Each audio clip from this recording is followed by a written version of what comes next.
you all for making it to another episode of The Money Exchange. I'm your girl, Patrina Dixon, one of your favorite money coaches. And as you know, I talk all things money and entrepreneurship. And if you aren't following me or subscribed to this show, make sure that you drop down and hit that red button, or wherever you are listening, that you do that as well. And then if you also like to read about financial stuff, you want to check out my blog. The link is going to be below. It's my money blog, where while you're waiting for another episode to come up, you can read about personal finance and entrepreneurship along the way. And I'm excited to have today's guest with me. Today I have Bill Nelson. Hi, Bill. Hi, Patrina. Thanks so much for having me on. Looking forward to this. Yes, I'm so excited. So, Bill reached out to me about being on the show, and I know you all, because I know a lot of you that's in the It's My Money community will love what we're going to talk about today. And our topic is discussing finances before you get married. So, a lot of people, I know a lot of people dating, try to figure out how you do that. Sometimes people are dating after being married or much older, and some are younger. So, Bill is going to talk about how you begin those conversations before taking what I'll call that big leap into marriage. So, Bill, before we jump in, tell us a little bit about yourself. Yeah, thanks so much. So I'm a financial planner. I'm a certified financial planner, certified financial therapist. I started my company, Pacesetter Planning, back in 2016, just as I was getting married. So I quit my job, got married, and started a financial planning firm within about a 2-month time frame, which was way too much to do at once. But don't do what I did there.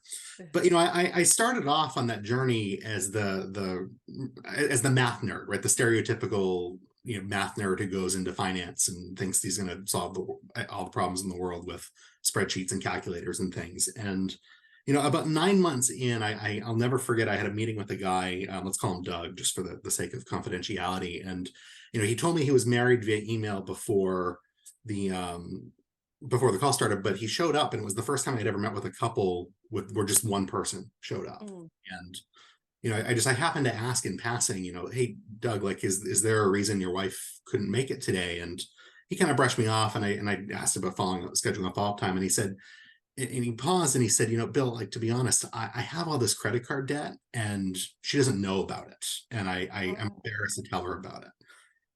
And that was the moment I realized that there was no spreadsheet in the world that was going to solve that particular problem. And so ever since, I just have dove deeper and deeper into helping couples work through difficult money conversations.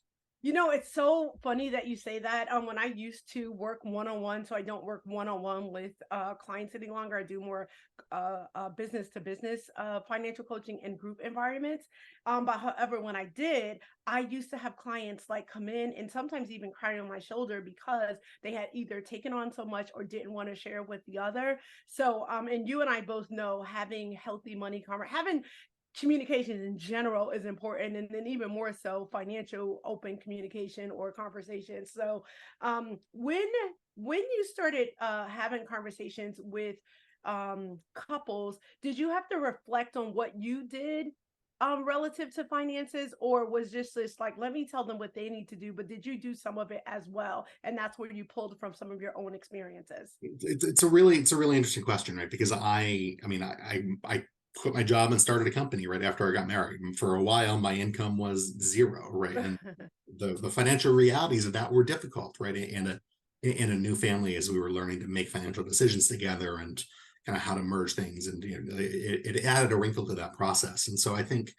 one of the things they warn you about in the financial therapy world is not to project your own situation onto the couples that you're meeting, and to let them kind of share where their roadblocks are. And like my solutions aren't necessarily going to be your solutions. Yeah.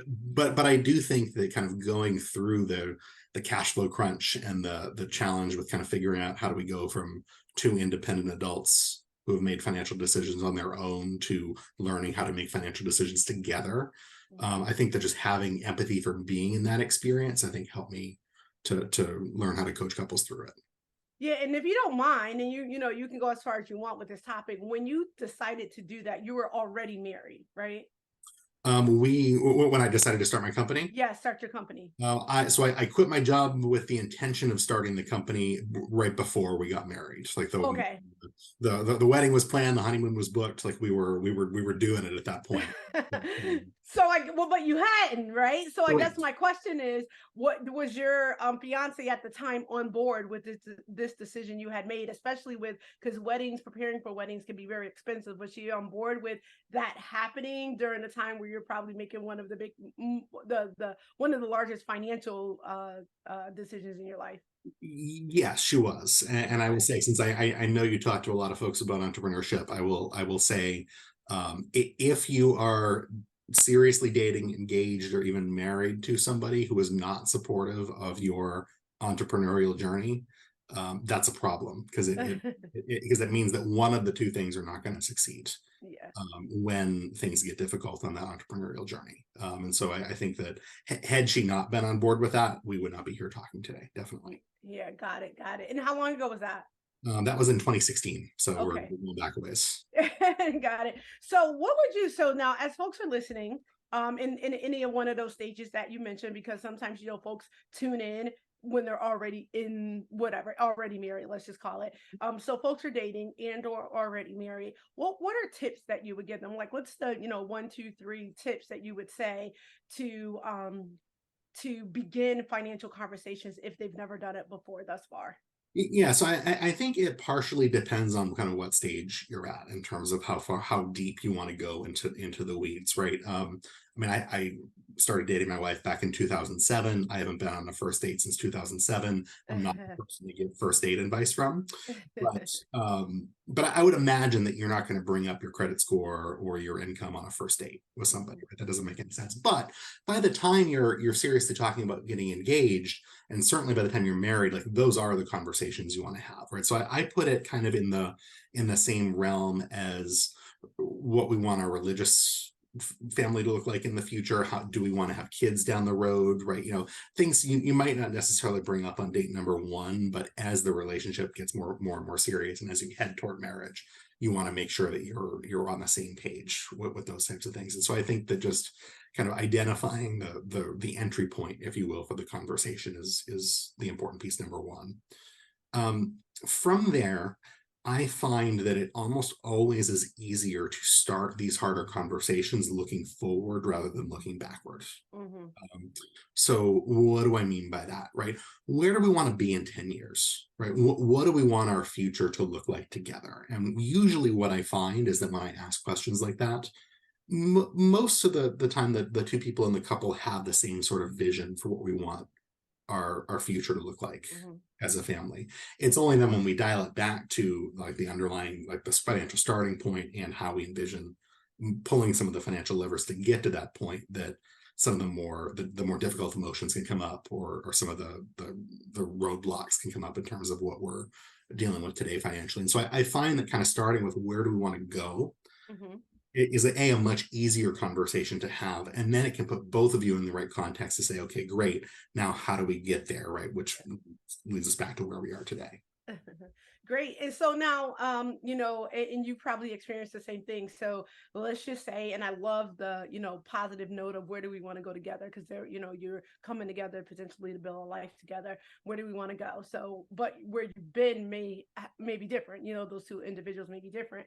So do you often, how do you, when you're working with individuals, when you find you had that positive conversation, they're in the same place where they want to go, but somebody has what I want to call a little bit more baggage than others as it pertains to finances, credit situations, etc.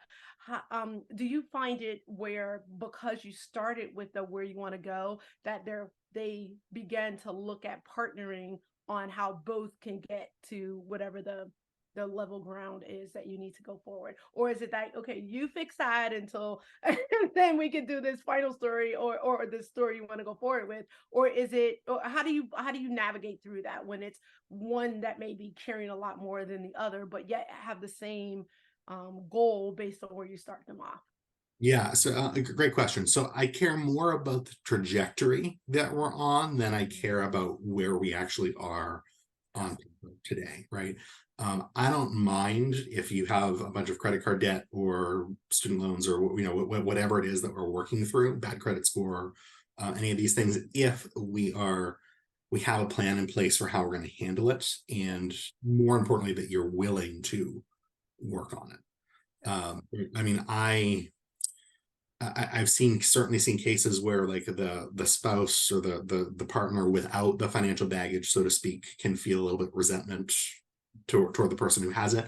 More often, I see guilt and shame on the person who has some of the financial baggage. Right, I see that actually hold people back more than the situation you might normally think would be the most common piece, which is the resentment Yeah. piece. Right, it can hold you back in terms of being willing or afraid to disclose what has happened or where you are today. And if you're particularly discouraged about it, which I think is only natural, right, um, it can almost cause you to tune out, right? And that's the place where I get a little bit more worried, right? If you're disengaged with the financial baggage, if you're feeling hopeless, right, those are things we want to obviously work on and try to get a plan in place for.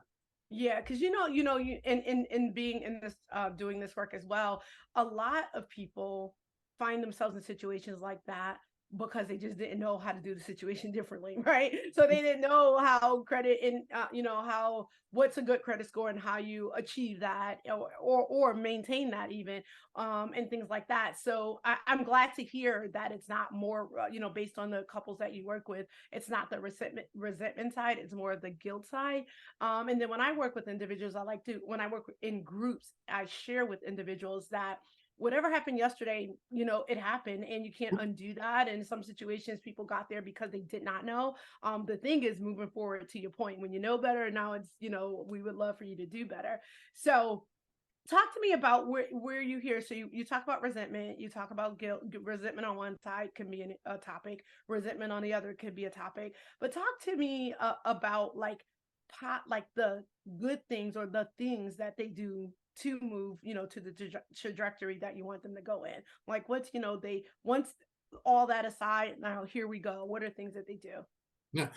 They have a game plan and they are committed to working it together in whatever way they decide makes sense based on their individual financial resources, right? We know where we want to go. We know where we are today, right? What are the steps that you each need to take in order to start to get closer to that point where you want to go? Yeah. Knowing what those steps are, and then being willing to actually move the needle and do the things you need to do to move forward. Yeah, and let's talk a little bit about outside influences because I find other reasons why sometimes people are in financial situations they're in is because of outside influences, and that can range from you know uh, uh living like the Joneses or trying to be like the Joneses. It can come from taking care of people outside of the people that you're working with, so the couple trying to take care of family members or children or whatever have you. So how do you work through that, or how do you incorporate the desire to do that, but you're in financial ruin? Yeah, I think you need to, um, for anything like that that's really important to you, right? I'm not a big fan of just completely cutting it out altogether.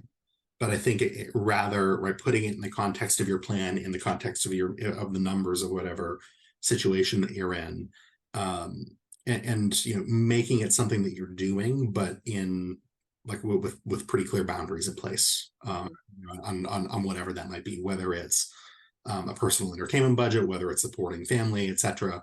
Um, right, if you're truly not able to do it for a while, right, then you don't do it for a while. But I think it's for things like that are really, really important to you. I think that, again, setting some targets for yourself down the road, right, as our income increases to XYZ, we can start to allocate whatever percentage of that toward these things, right, even if it's not Yes. something we're doing now. Yeah, I remember having a client who would finance her brother, if you will. Mhm. So every month there was a certain dollar amount that she just knew her brother was coming to ask her for whatever it was, and she always felt the need to always be there, always be there. So she and I talked about that being kind of crippling to Mhm. him, because he can always go there. So we talked about, if that, to your point, was very important to her, then let's set boundaries that fit Mhm. within what you're able to do. And for her, that was a set dollar amount. And then, but the other point that I think was is very good to share here is that in doing that, her brother was okay with it. So Mhm. she was the one that's Yeah. thinking she had to. And if I don't, he would, do whatever. He was perfectly fine. He either went somewhere else or learned how to do things differently. And it was interesting to see that, because she really thought the first time that he would hit whatever that max dollar amount that she had put aside, and had to not say no. That was the other thing. She didn't use the word no. I mean, that was by her choice. It was that she needed to do something else. She tended to be, she was more transparent about what she needed to do for her, that he was okay with. And I thought that that was very interesting, because we had talked about being okay with saying no, and no being a complete sentence, and not have to describe Mhm. why you can't.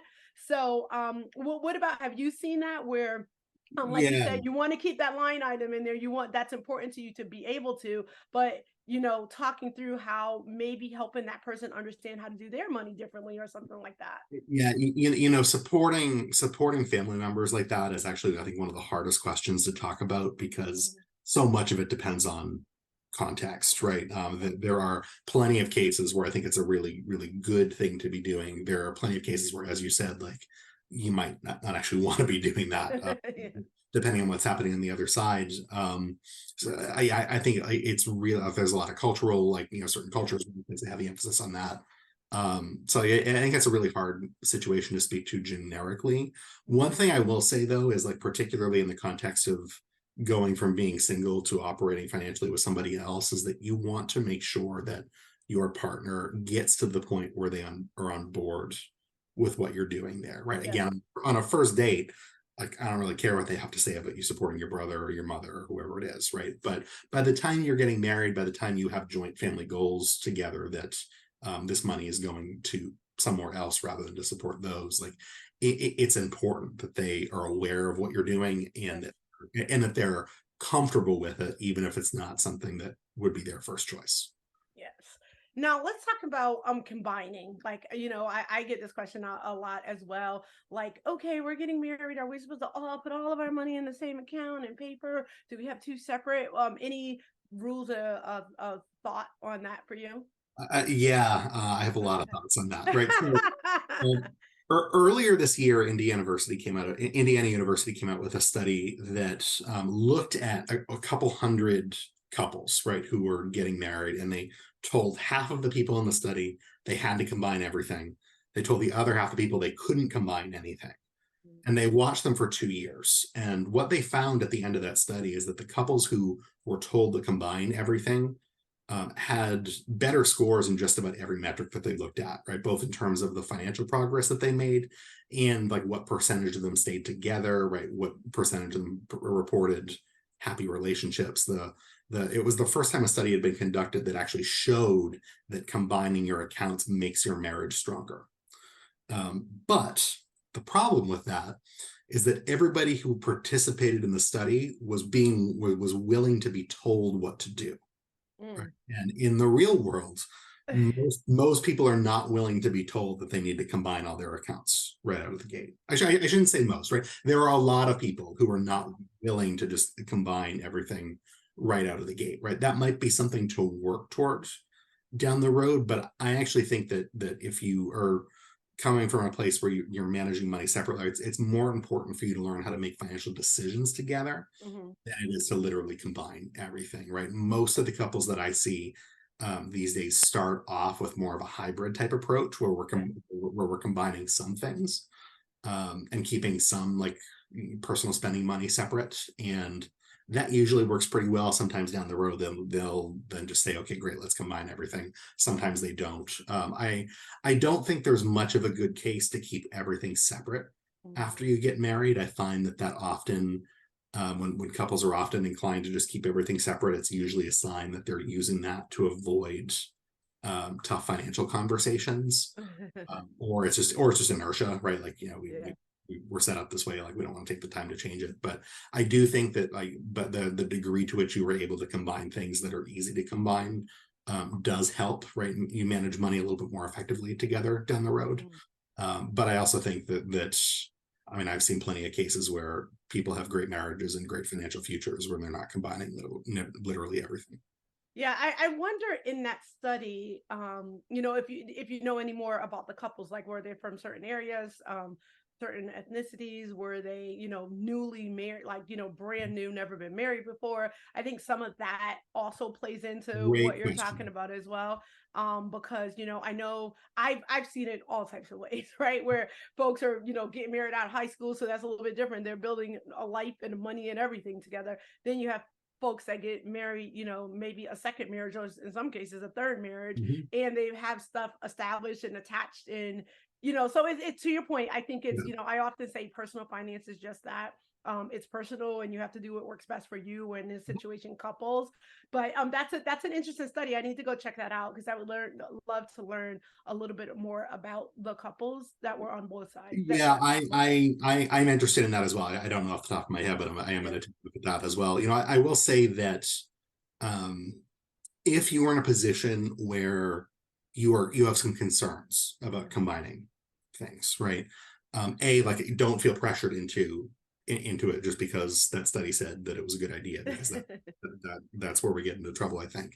Yeah. What my question for you as a listener would be is, what would need to be in place in order for you to feel comfortable moving in the direction of combining some things, Yeah. right?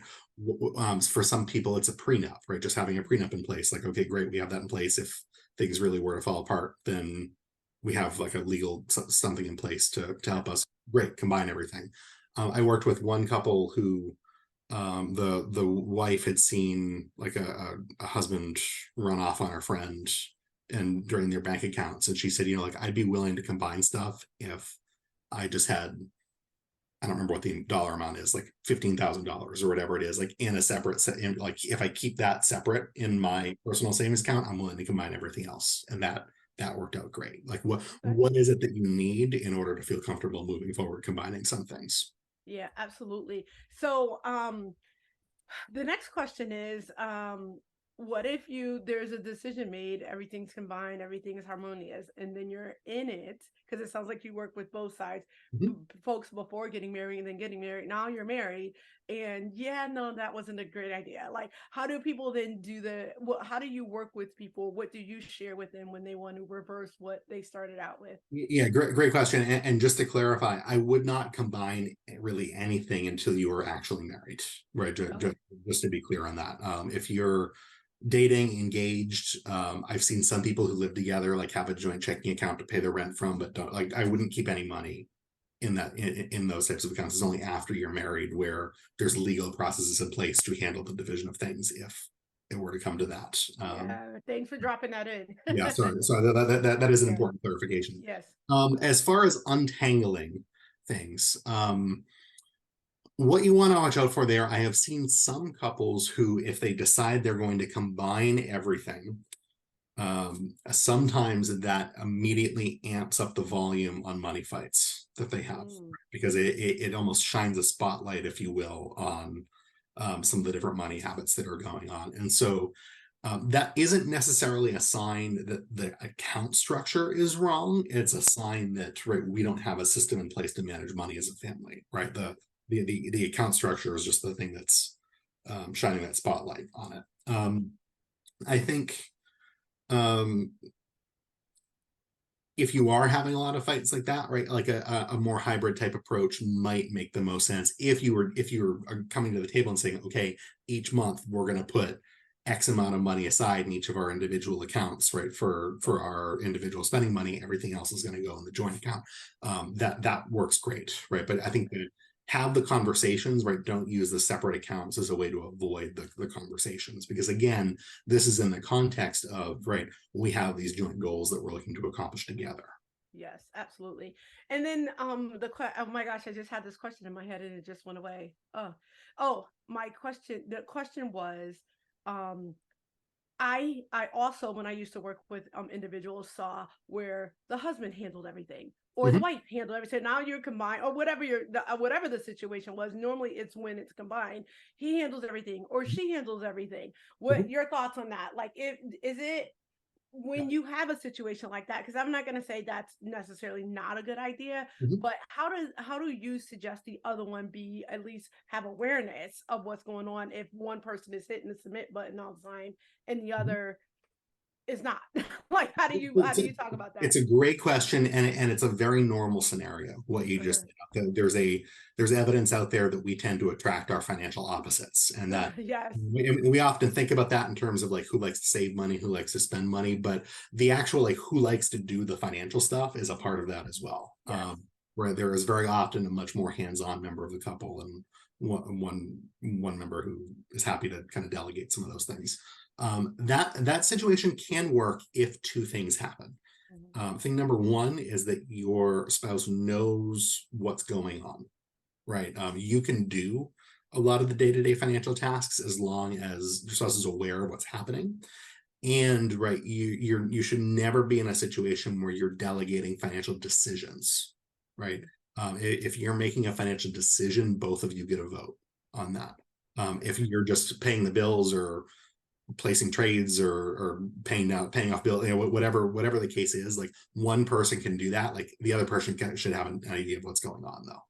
Yeah, so okay, I want to get a bit granular on both points you just made. So when you say one person, if one person is doing it, which typically that's happening, two people can't hit the submit button to pay the bill at the same time, the other one should be aware. That's what I'm trying to get at. How do you see most in that situation make the other aware? Is like, okay, here's a printout of what I did, or I'm about to pay this bill today. How do you see the other one becoming aware? Because what I saw when I did that, when I would work with individuals that did it that way, the other person who's not hitting the submit button only became interested when there was something that wasn't going the way that the other thought, because they weren't Yeah. regularly kept abreast as to what's going on. So I guess what I'm trying to get at is, how does the person that, the couple has decided that will do that, know or become aware of what is regularly done? So that's going down on that one. Then I'll ask the other question. Yeah, I love it. So I teach couples to take 20 minutes a month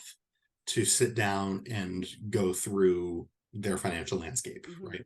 Yeah. Start by talking about what's going well, because I mean we've touched on this a few times already, but like whenever we talk about money, conversations almost always go to the bad stuff. But usually when I ask couples what's going well for you right now, usually they stare blankly at me for 10 seconds or so, and then they think of 5 or 6 or 7 or 8 things, right? Like there's usually more than we often just kind of feel there is when we actually sit down to think about it. So that's thing number one.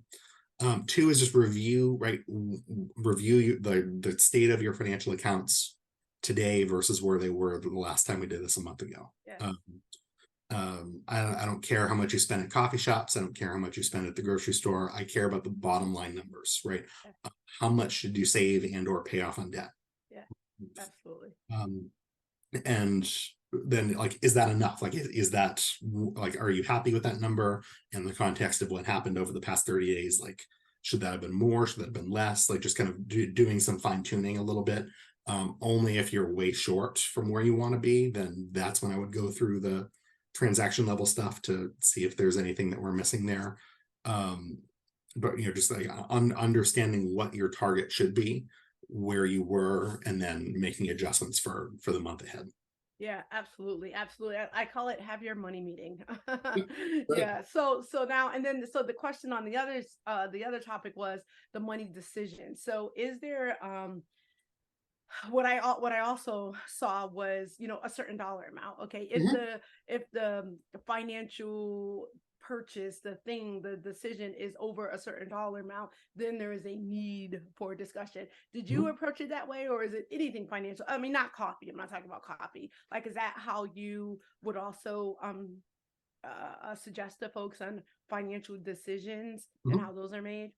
Yeah. So I think that I love to pose that question to couples, and not necessarily to enforce it per se, but I think that just if you were to sit down with your partner and say like, hey, like, as we're starting to get to the point where we're merging finances, like how much would you feel comfortable with me spending without talking to you about it first, right? And just and get their perspective on that, because I think that the way your partner responds to that is going to be interesting. I think I do think, for certain couples, I think that sort of framework works really well.